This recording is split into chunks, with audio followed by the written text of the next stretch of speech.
I just wanted to welcome everyone. We're delighted to have you here today with us. Today, we have the pleasure of hearing Sonja Czekalski speak about her show, Guilty by Association, on witchcraft and women's health. And yeah, I'll have you take it away, Sonja. Awesome. Thanks, Allison. And thank you for everything you do, Allison, and helping us put all of this together. And you're magical. Um, okay, let me see if I can figure out how to share my screen. Um, Here we go. Share screen.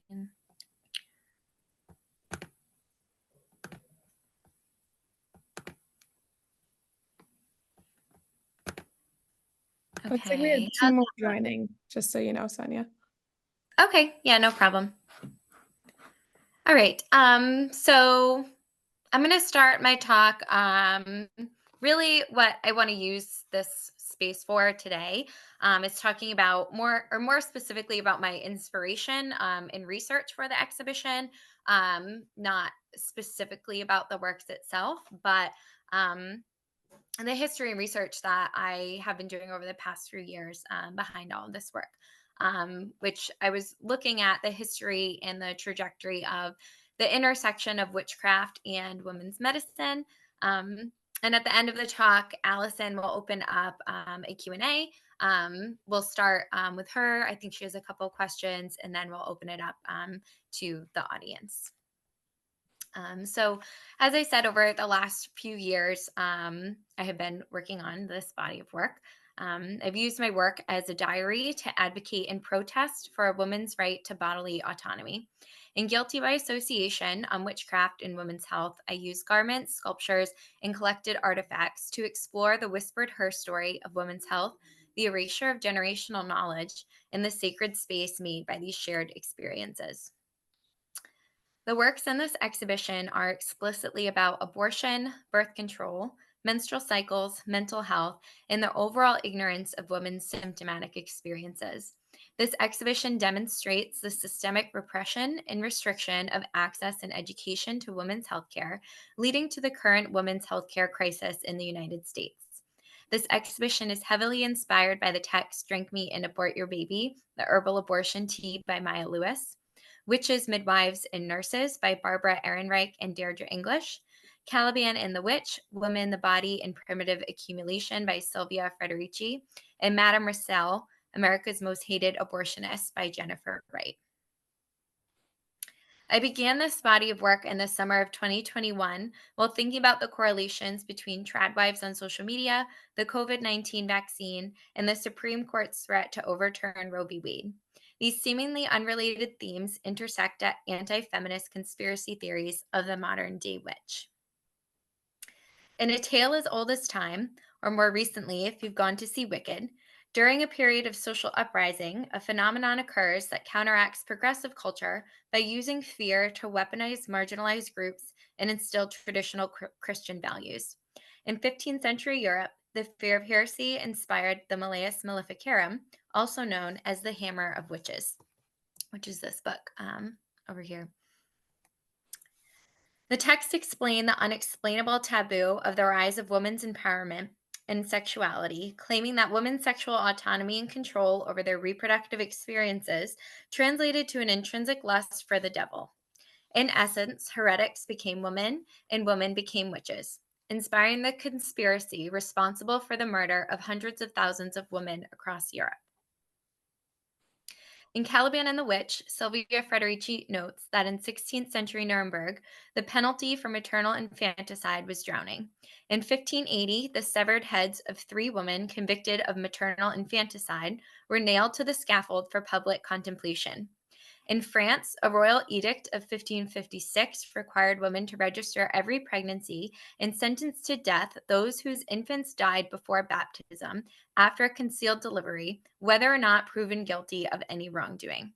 Women as witches became the scapegoat to explain the rising rate of miscarriages and the death of young children, when in reality, it was more often than not due to famine, malnutrition, unsanitary conditions, and extreme poverty due to the rise of capitalism.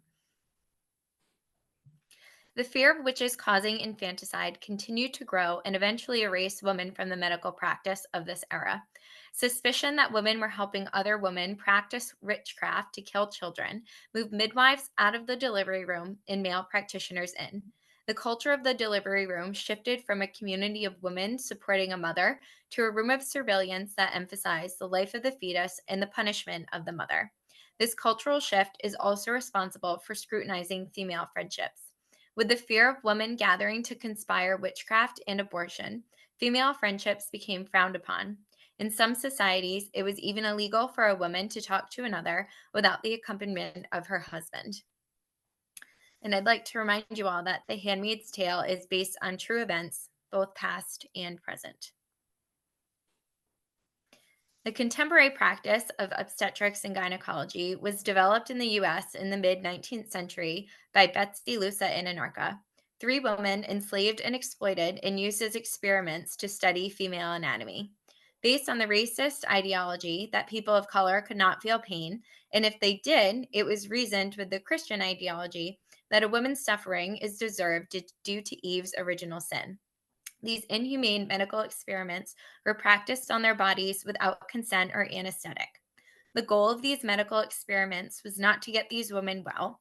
It was to see if the woman could heal well enough after injuries during childbirth in order to be able to return to physical labor on plantations. Around this time, the chainsaw was also invented by male medical practitioners to perform cesarean sections, also performed without anesthetics. According to the National Library of Medicine, not a single woman survived a cesarean section in Paris between 1787 and 1876. In the mid 17th century, in the mid 19th century, the American Medical Association came to fruition.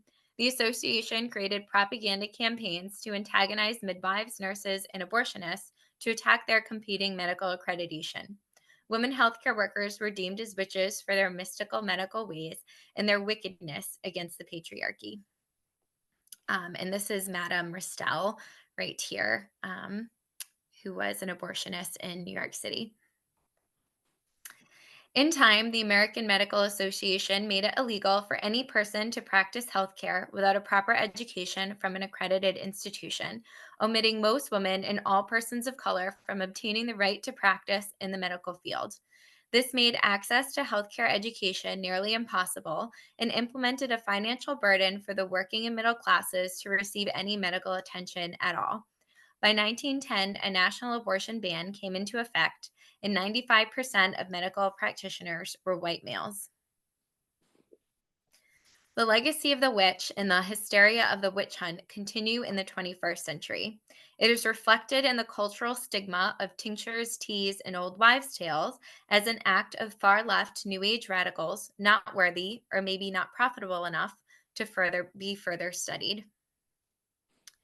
It is reflected in the lore of feminine rage, the evil stepmother, the black widow, and the fairy tale of the witch who kidnaps children to eat for dinner in exchange for eternal youth. It is reflected in the minimization of menstrual pain and the mystery of irregular periods.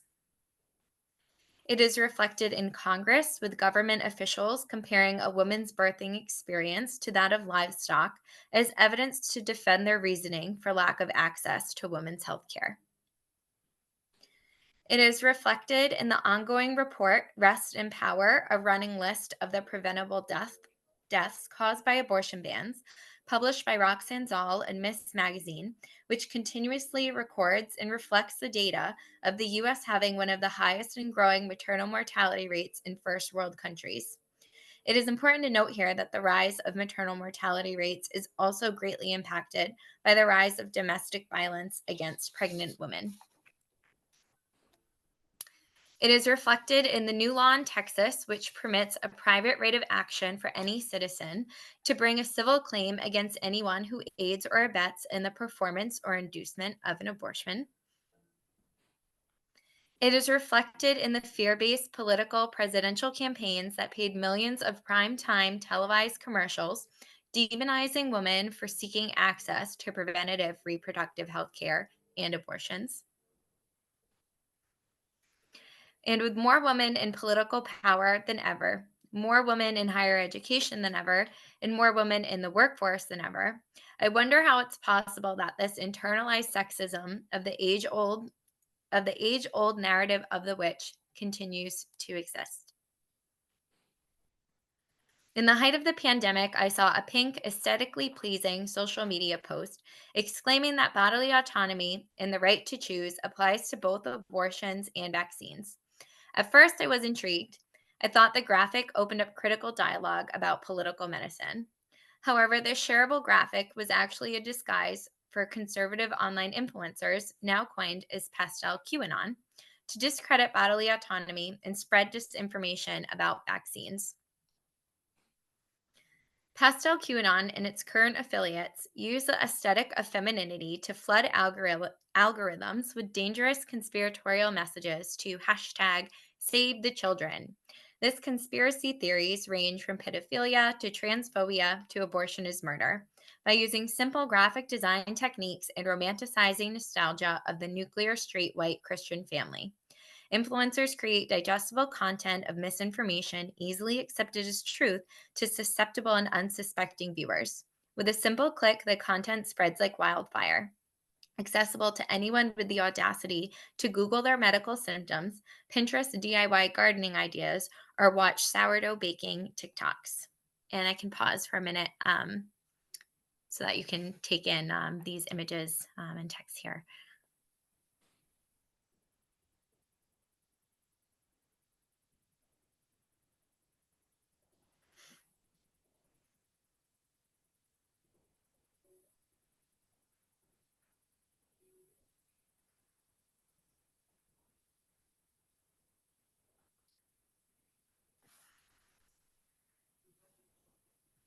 And there are some more to read on the next slide.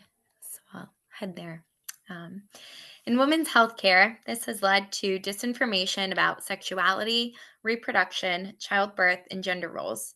Disguised as empowered women embracing femininity to take down systemic gender repression, the trad wife of Instagram, floating in a long skirt on her homestead, preaching the better, slower, simpler life of traditional motherhood roles, is a political campaign to target women against women and witch against witch. I specifically chose these two influencers here because their posts are not always as clearly targeted, dangerous, and misinformed conspiracies. They are very good at targeting new clients within the algorithm to anyone who is interested in stay at home mom care and new wave feminism. These are modern and stylish women using their privilege and knowledge of social media to attract new followers. So good, in fact, their posts have even ended up on my suggested reels and shared amongst my circle of friends.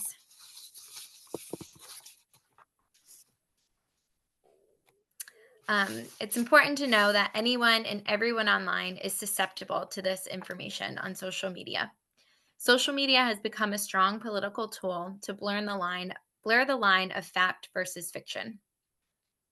I believe that the lack of study on women's health from the professional practice of researchers and educators, combined with the lack of sexual education in public schools and the ease and lack of regulation of social media news, has led to the erasure of generational knowledge and created this path of dangerous disinformation. But when the medical system was built on the basis of women's pain and meant to keep women ignorant and powerless, it is no wonder why there is this movement using dangerous conspiracy theories to try and make sense of the medical system's failure to support women. For the past century, the pro choice movement has been fighting for the right to medically supervised abortions from trained healthcare professionals. For most, this is the obvious and safest plan A for plan B. But during the nearly 50 years of Roe, we failed generations of women. It was taken for granted that in America, abortion was legal and should be left to the professionals. The right to choose a holistic path was deemed dangerous witchcraft or as old wives' tales. So, what happens now that the threat to our reproductive freedom came true? As we move towards the fifth wave of feminism in the US, I think it is critical to write a narrative that focuses on women as heroines rather than victims. But it is equally important to create space that shares the overlooked her story that has led to this moment. To quote Sylvia Federici, The witch hunt destroyed a world of female practice, collective relations, and systems of knowledge that had been the foundation of women's power. Born into devious, heretical bodies, women are guilty by association to an inherited patriarchal culture with a war on women in power. I draw these conclusions not to engage with magical overthinking, but rather to question the trajectory of the demonization of female representation through human history and its lasting effect on how we interpret and interact with gender representation and oppression. My work is a protest for women's right to bodily autonomy, demanding acknowledgement, restoration, and research for the right to women's health care. My work aims to reclaim and demystify the stigma of women's health as witchcraft and create a culture that promotes accurate and accessible information for future generations. Guilty by Association on Witchcraft and Women's Health shares just some of these visceral stories and collective experiences as they have evolved through generations of women, demonstrating the legacy of women's resiliency and determination for equality. And before we open up the Q&A, I'd like to end with a poem by Danielle Coffin. If Adam picked the apple, there would be a parade, a celebration, a holiday to commemorate the day he sought enlightenment. We would not speak of temptation by the devil. Rather, we would laud Adam's curiosity, his desire for adventure and knowing. We would feast on apple inspired fare, tarts, chutneys, pancakes, pies. There would be plays and songs reenacting his courage. But it was Eve who grew bored, weary of her captivity in Eden, and a woman's desire for freedom is rarely a cause for celebration. Thank you.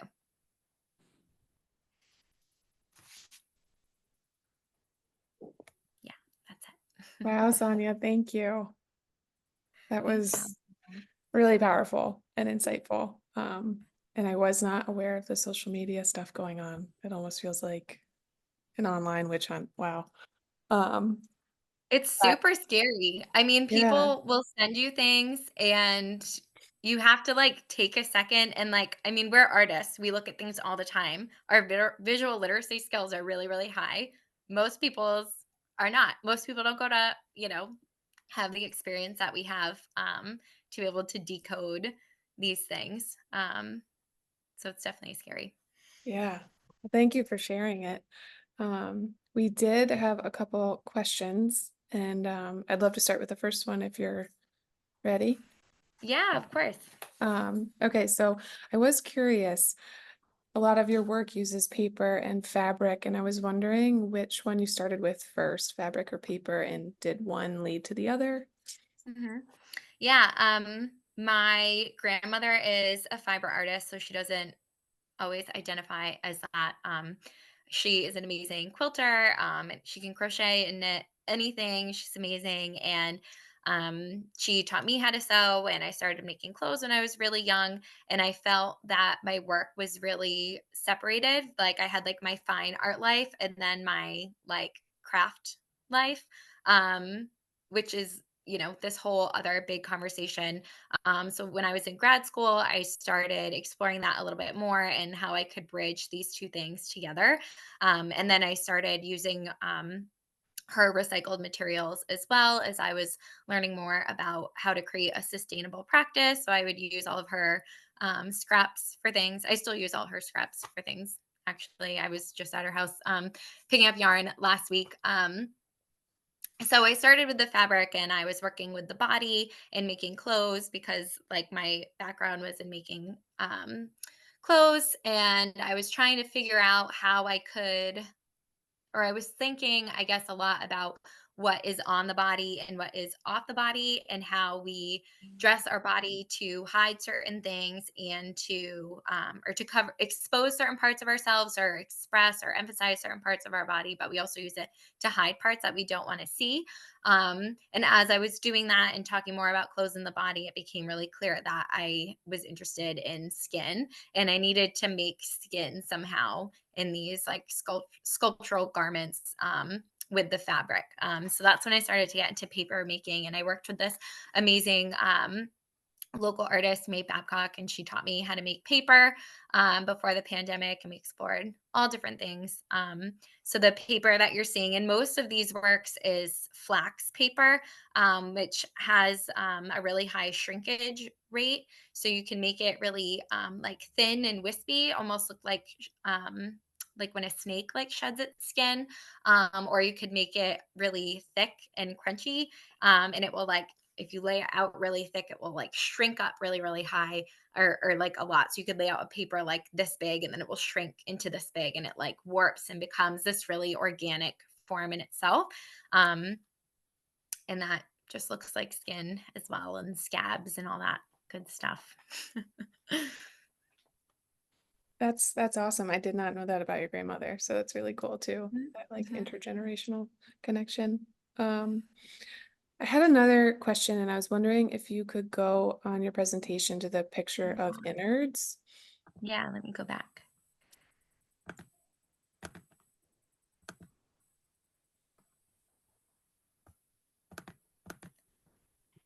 This one here. Oh, perfect. Okay, so Marissa and I were taking a closer look at that piece, and we noticed, like in a lot of your other works, that there's hidden and revealed text. And we Hmm. saw that there were some, and it looks like they're printed on a paper, and we were wondering Hmm. what the material was, and then also um, the thought process behind the text, where the words or this, phrases Hmm. specific or intentionally chosen and where they came from. For example, Yeah. oh, And go ahead. yeah, I was just gonna say, can you read that quote that you found on it? Yeah. So one of them that's on there says, "We stare back at each other in the mirror." Mhm. Um, so this piece is like all of my pieces, I guess, have like a very specific story, and this one is very personal to me. Um, Sort of like a self portrait of what I might look like on the inside if someone were to cut me open and put me up on a wall with the rest of my artwork. And so the text was printed on that handmade flax paper again. So it looked like um, words from my diary that were then printed on skin that I was shedding. So, this idea of like things that we carry with us and things that we want to let go. Sometimes we like shed our skin to grow into um, a new person or a better person. And sometimes we can't let those things go. Or sometimes we don't want to and they do go. The idea of visceral memory, I talk about a lot. Um, and so, this innards talks about like, or like I said, what I think I would look like on the inside. And it's made with, or the pattern on here isn't totally abstract. It's made by drawing out some of my deepest, darkest secrets. So the pieces of the diary that are like tucked away on there on these like pieces of floaty paper just sort of speak to that on like things that we can hide and things that we can't hide, things we try to keep uncovered, and then little notes that maybe we would offer up to someone to be able to share and read as well.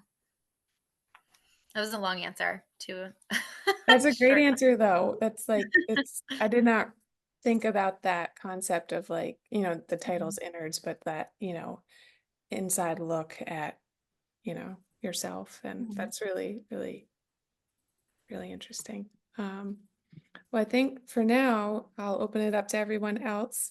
Um, Feel free to jump in if you have a question. I do. Sonia, I'm wondering, had your grandmother ever gotten to see your fine art with her Yeah. materials? Yep. She's Oh, still around. She usually asks me why I can't just make something pretty. But she actually loved my show card for this show, which is made with all of her quilt scraps, and she told me it was beautiful. And she really liked that. She hasn't we haven't been able to get her down to see the show yet, but we're hoping to before it closes. wow. Wow. How Yeah. old is she? She'll be 90 this year. Great. Cool. Yeah. Yeah. Excellent. That's And wonderful. She's able she's to see still your working work. in her studio as well. Excellent. Amazing.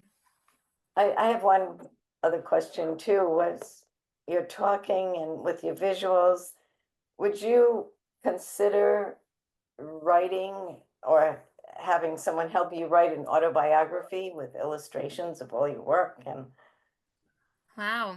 No, I've never considered that. because it seems like you've got a lot of kind of secretive Mm, background, whatever, that, mhm, just brings up a lot of questions for me. And, mhm. I thought, that, Yeah. that could I work. I always wonder, like, and I ask my students this sometimes too, like, what is that boundary in art when we're making these like really personal things? Like, do we have to completely expose all these things in order for it to be true?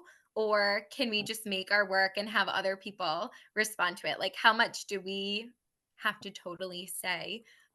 So yeah, so that's an interesting Yeah, thought. well, Mhm. but the Mhm. mystery of it also is very enticing and important Mhm.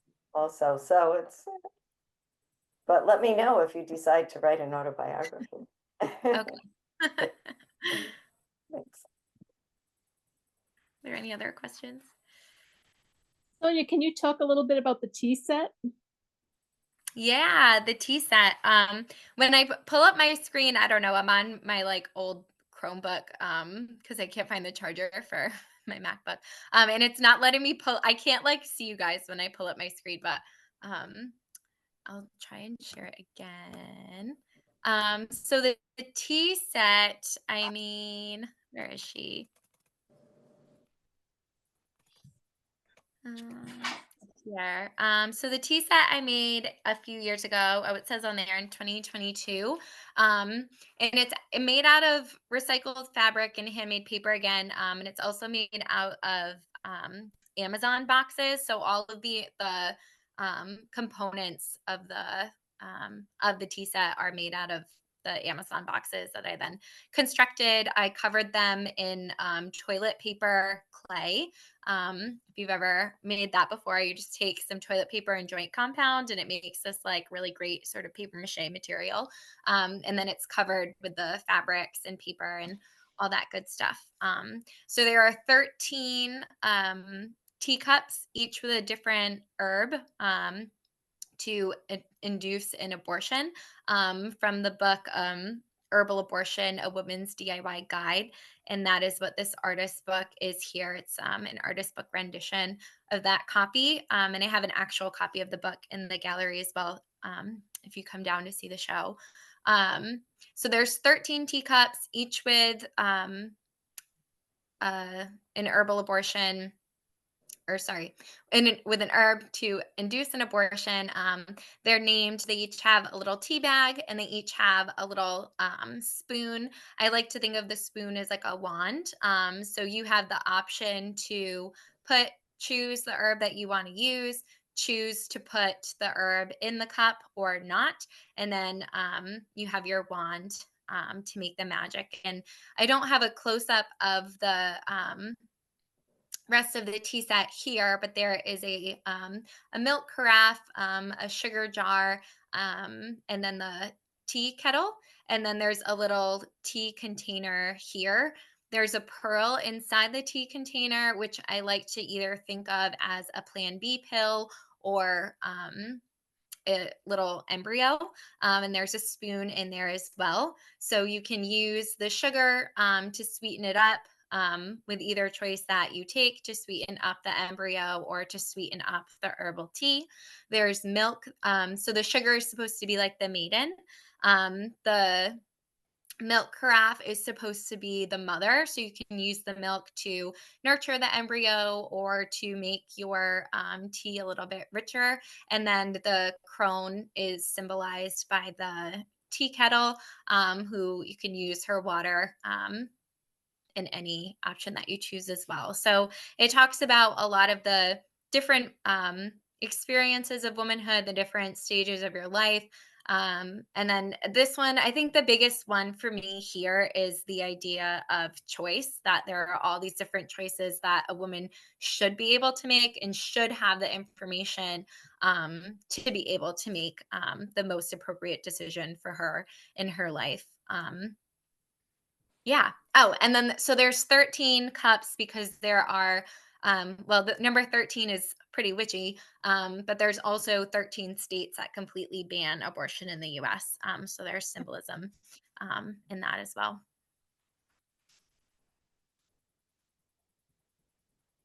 And then yeah, I have that picture of the this one is vitamin C. If you have a lot of citrus, it could be pretty dangerous for you. Oh. Yeah. Thank you. Mhm. I have a question.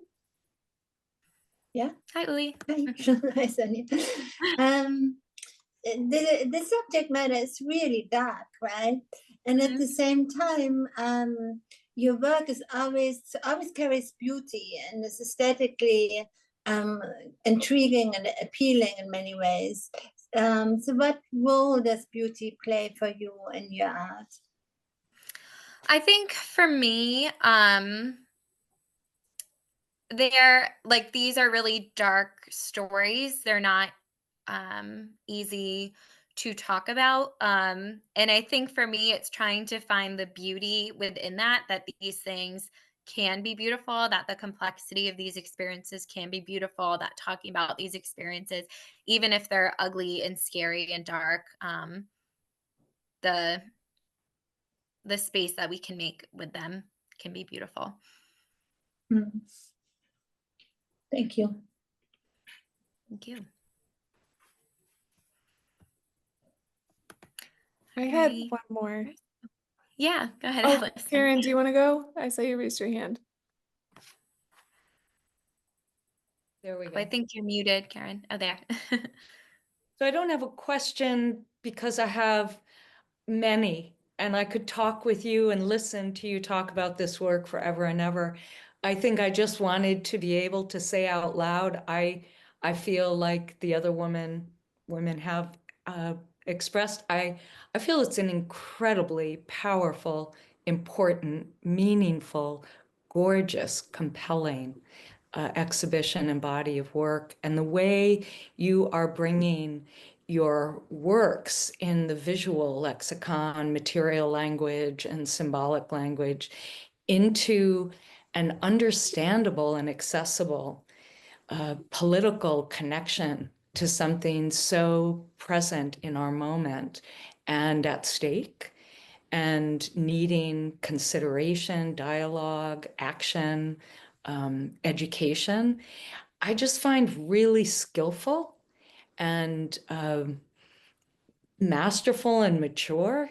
I feel it's, I've seen a lot of really strong shows and work that I love that I will always remember, and I'll follow that artist whenever I can. And you're right in there with it, with the show. Wow. I'm powerfully compelled by it, and I can't wait to just see your work over the years.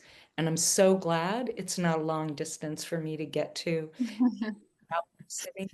I bravo. It's very strong, and I'm so taken by it. I just feel really want to praise it. Wow. Thank you, Karen. That means a lot. Thank you.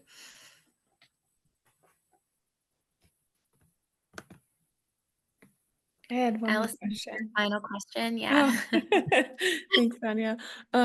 Okay, so it's kind of a two-in-one. My first part is what inspired you to use mirrors? It's an element in a couple pieces. And then specifically in Pick Your Poison, the tea set, is there a significance that the mirror is broken versus your other piece where the mirror is whole? hmm Well, okay. So the broken mirror was an accident, and I actually did it in Hera when I was first working on this piece. I had brought the mirror there, and I was trying to photograph it, and I dropped it. And Michelle was there, and she was like, "I kind of like it broken." I was like, "Oh no." So, and it kind of looked figurative, and I played around with it, and liked that fragmented piece of it, and the idea that it could be sharp, like you could cut yourself if you like touched it the wrong way. Which when we're, doing the, or when you're playing with herbal abortion, that is, you know, you can die. If you read the, herbal abortion, or Drink Me and Abort Your Baby, the herbal abortion tea, which I have a printout at the gallery as well. And one of my favorite things in the article is, the last sentence is, "Don't fuck up, you could die," which is, you know, could really be said about anything when it comes to women's health. So I guess the mirrors are a new thing for me. I collect a lot of, antique pieces for, my assemblage pieces, and really looking for the energy that each piece sort of holds, if it matches what I'm trying to create. And but before I was making this work, I was doing a lot of figurative painting and having like portraits, reflecting back at the viewer. So the viewer sort of felt like they were being, reflected, or there was like a mirror in the painting, even if there wasn't an actual mirror painted in the painting. So I think that idea really influenced me in having and putting the actual mirror there, and having someone be forced to look at the work and then look at themselves looking at the work. I think it's interesting when I see people looking at it, how many people like dare to look in the mirror. It's this like scary part. You're like afraid to look at yourself. And then when you do look at yourself, like what is that moment of self-reflection there? Um, yeah, and I don't know, maybe the next time I, um show all the frames together, I'll break the mirror and see what happens. It's like a perfect accident It because it, was. it It was looks a great purposeful. accident. Yeah. Well, thank you, everyone. This was great, to hear your insight and questions. And if you haven't gotten to see the show yet, it is up on hergallery.org, the virtual rendition, and it's open, through December 21st. So a little time left to come see. We have one more question in the chat. Oh, Is that okay, Sonia? yeah. So along with your wonderful grandmother, can you share some of your artist influences, inspiration? Oh, that's a good question. One of my biggest influences was a mentor of mine, Erica Rasmussen, and she makes incredible, articles of clothing with paper that talk about, the body and her family history. Um, Harmony Hammond, I look to a lot. I feel like I'm like blanking on any artist I've ever known all of a sudden. Um, who else do I look at? And I'm always looking at new stuff as well, and, the new things that people are doing with paper. There's this amazing exhibition, in, Australia every other year, called Paper on Skin, where they make these like amazing sculptural wearable garments that are just completely out of this world. I look at Iris Van Herpen a lot, who's a fashion designer, and they make these like really flowing, sculptural garments, these big pieces. And so you always think like you see like the next biggest and best like garment, and then they come up with these other crazy engineered contraptions, out of paper, which is amazing. Yeah, so there's just a few, but I can think on that more, Karen, and talk with you about it.